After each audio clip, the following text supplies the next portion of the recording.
No love, what do I get? No sleep at night, what do I get? Nothing that's nice, what do I get? Nothing at all, at all, at all, at all, at all, at all, at all, 'cause I don't get you. Right, class, pay attention. There was the music, there was the fashion, and there was one more vital component. What was it? Yes, you at the back.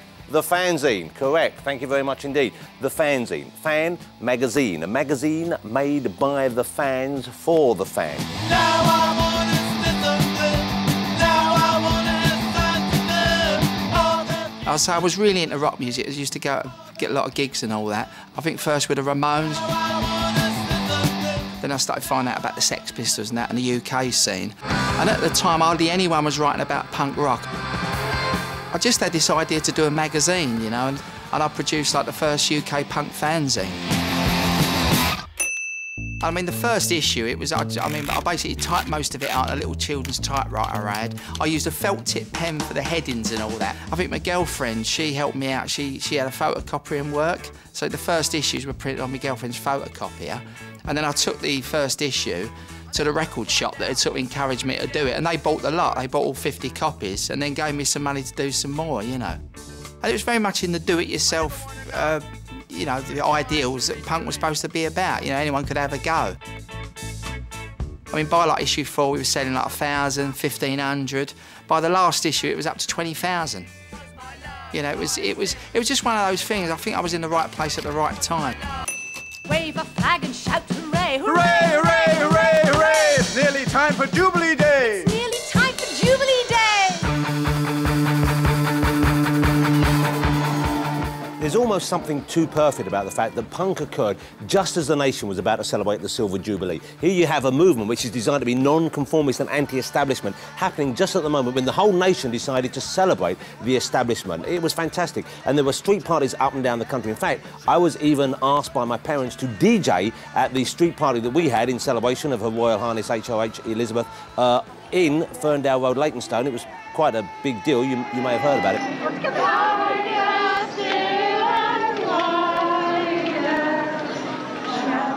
And I thought, this is great, because I can subvert the whole thing by playing God Save the Queen. So we set the little music centre up in the window. We had a couple of speakers there. I played a little bit, I don't know, Chicory Cheer, Brotherhood of Man, Bingo, everyone dancing. Then I got the Sex Pistols out, put it on, just it started, Mum went, no! And put another one, waiting for me Gap.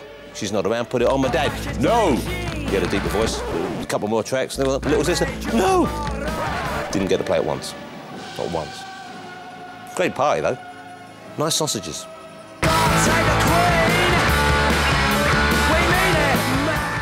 This is obscene, the whole thing. All of this is bullshit.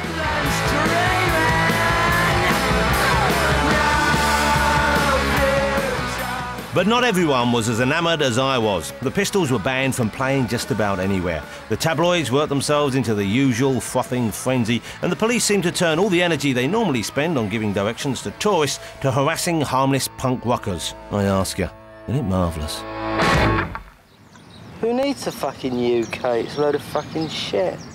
I have a theory that all great things need a bit of yin-yang going on to make them truly memorable. I think it was Shakespeare who wrote something about things shining all that much more brightly than if they hath no foil to set them off, or something. Take Batman, for example. He would be nowhere near as compelling without the Joker to battle. The mods, they would have been merely smartly dressed pizza delivery boys without the rockers to flail against.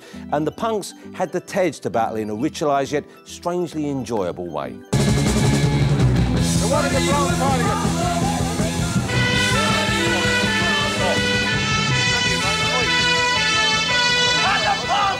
For us as Teddy Boys, what we wear and what we are is an image and a certain style which has been around a long time.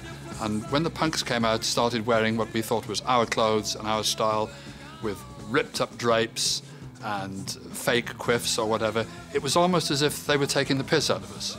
And they weren't showing respect. And some of us thought we should go and show them some respect in the only way we knew how. They rip drapes up, don't they? They rip them up and they got all creepers on and their socks, earrings, short hair. It all stems from a bit of skin, a bit of Ted. They're taking the piss all the time.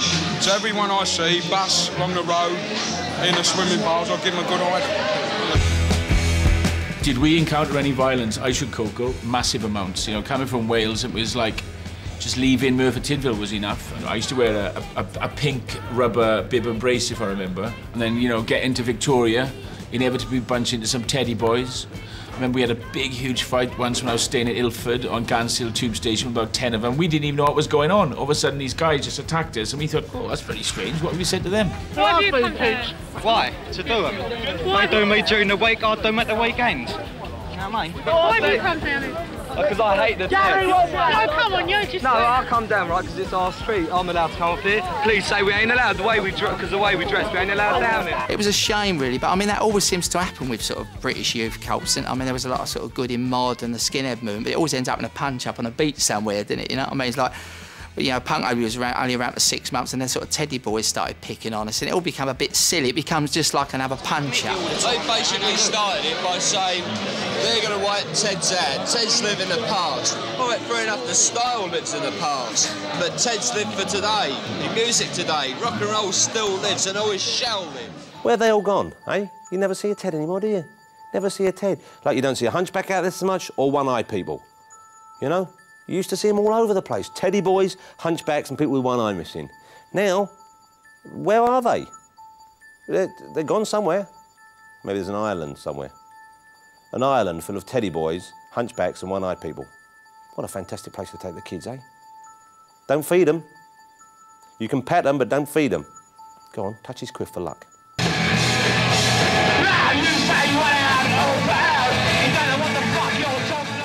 By the beginning of '78, it just become appalling. All the original ideas and kind of feelings, music, and it just like meant nothing. It was just bollocks. There are only 5 good records ever made. You know, the Buzzcocks, the Sex Pistols, the Ramones, and 2 others I can't even think of, but I suppose there are. The rest of it's just complete nonsense. I think the very nature of punk meant that it couldn't hang around for long, because punk was so limited musically. You had to get in there, change a few things, and then get out of there, you know what I mean? The element of violence at the gigs and on the streets was just unbearable. So, where before the clubs were a mixture of sort of gay and straight and bisexual, it was just like really lager louts with Mohicans causing trouble at gigs. We had someone killed at one of our gigs by one of the bouncers. He got thrown through the plate glass window and all.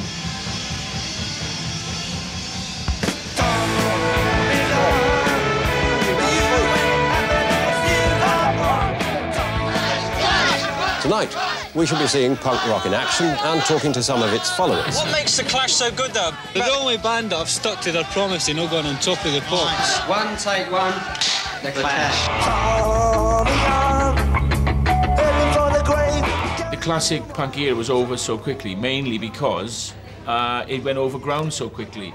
The Clash turned into like the Rolling Stones Mark II.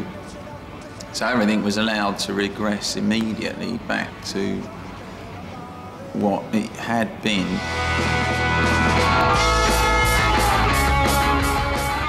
I mean, 2 years after it started, I mean, you know, seeing like punk bands on the front of the NME was the same as about seeing sort of Led Zeppelin 2 years before. It was now accepted. This is Polystyrene and X-Ray Specs.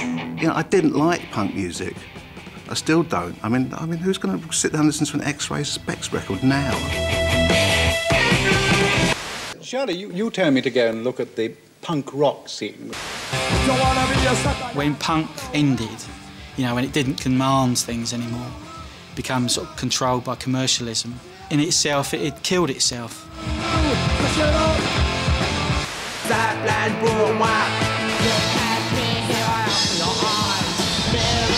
What you